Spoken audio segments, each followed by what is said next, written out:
Welcome to the fourth episode of Indian deets. आज मैं आपको बताने वाला हूँ फार्मेसी के बारे में। फार्मेसी एक ऐसा प्रोफेशन है जो कि आज की डेली लाइफ में बहुत मैटर करता है। मैं डेली लाइफ इसलिए बोल रहा हूँ क्योंकि अगर आपको सर में थोड़ा भी दर्द होता है तो आप मेडिसिन के बिना नहीं रह सकते, क्योंकि सर दर्द में या तो कोई पेन किलर लेंगे या फिर आप बाम लगाकर सो जाएंगे, और वह मेडिसिन बनाने वाला भी और बेचने वाला भी एक फार्मासिस्ट ही होगा।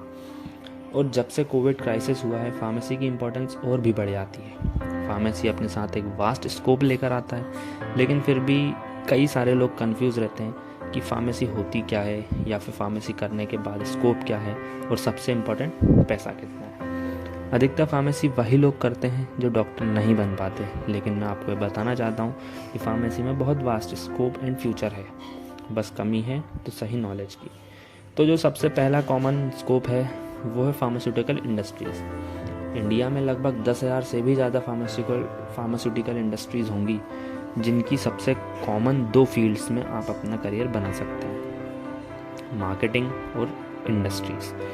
मार्केटिंग मतलब सेल्स, जो काम एमआरस करते हैं। इस फील्ड में मेडिसिन को मार्केट में सेल करवाना होता है, और ये बहुत ही टफ जॉब है। और अगर आप सेल्स का काम अच्छे से कर लेते हैं तो इसमें पैसा ही पैसा है।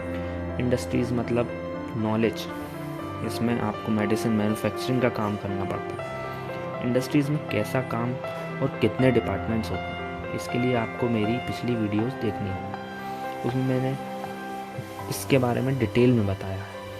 फिर आता है गवर्नमेंट फार्मा। इसमें आप अच्छा भी कह सकते हैं और बुरा भी, क्योंकि इसमें वैकेंसीज कॉम्पिटिटिव एग्ज़ाम से आती हैं और बहुत कम आती हैं। गवर्नमेंट फार्मासिस्ट कई सेक्टर में होते हैं, जैसे रेलवे, आर्मी, एम्स, ईएसआईसी या कोई गवर्नमेंट हॉस्पिटल, और ड्रग इंस्पेक्टर जो कि सबसे फेमस पोस्ट होती है फार्मा करने के बाद। पर इनमें एक ही प्रॉब्लम है, वैकेंसीज जो कि बहुत कम आती है।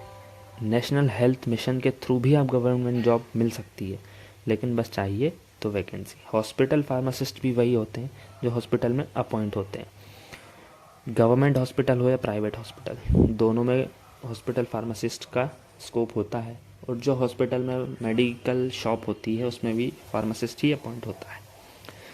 अगला है रिसर्च एंड डेवलपमेंट, जो कि एक इनोवेटिव एक्टिविटीज़ की जाती है, न्यू ड्रग्स की खोज और उनकी पेशेंट तक ईजीएस्ट वे में डोज दे सकें। इसके लिए आपको काफ़ी ज़्यादा मेहनत और पढ़ाई करनी पड़ती है। बी फार्मा के बाद आप जीपेट क्वालिफाई करें, जिसमें आपको एम फार्म के नेशनल कॉलेज मिल लेंगे। जीपेट क्वालिफाई करने के फ़ायदे भी हैं, क्योंकि आपको नेशनल कॉलेज के साथ गवर्नमेंट पे भी करता है, कुछ 10 से 15 हज़ार रुपये के लगभग। साथ में आप अपना मास्टर्स कंप्लीट कर लेते हैं। उसके बाद कई सारी कंपनियां आपको हायर करती हैं, जो खुद अपने रिसर्च एंड डेवलपमेंट डिपार्टमेंट में आपको शामिल करती हैं और आपको न्यू ड्रग डिस्कवरी के लिए अपॉइंट करती है। फार्मा बिजनेस जो कि अपना अगला स्कोप है, जैसे रिटेल मेडिकल शॉप, होलसेल या फिर डिस्ट्रीब्यूटर, स्टॉकिस्ट, फार्मा फ्रेंचाइजी या फार्मा कंपनी। बिजनेस वर्ड से आप समझ ही सकते हैं कि मेडिसिन्स का बिजनेस है। इसके अलावा आप टीचिंग लाइन में भी जा सकते हैं, पीएचडी कर सकते हैं टीचिंग में रहते हुए, पर उसके लिए मास्टर्स डिग्री ज़रूरी है। एक और सेक्टर जो कि धीरे धीरे ग्रो कर रहा है, फार्माकोविजिलेंस। इसमें भी गवर्नमेंट और प्राइवेट दोनों ही एक्टिव सेक्टर हैं, पर फार्माकोविजिलेंस पर लोगों का ध्यान कम गया है। आपको इनमें से किसी भी सेक्टर के बारे में डिटेल में इंफॉर्मेशन चाहिए तो आप कमेंट में मुझे बता सकते हैं, मैं आपको और भी डिटेल वीडियोस शेयर करूँगा। Thank you.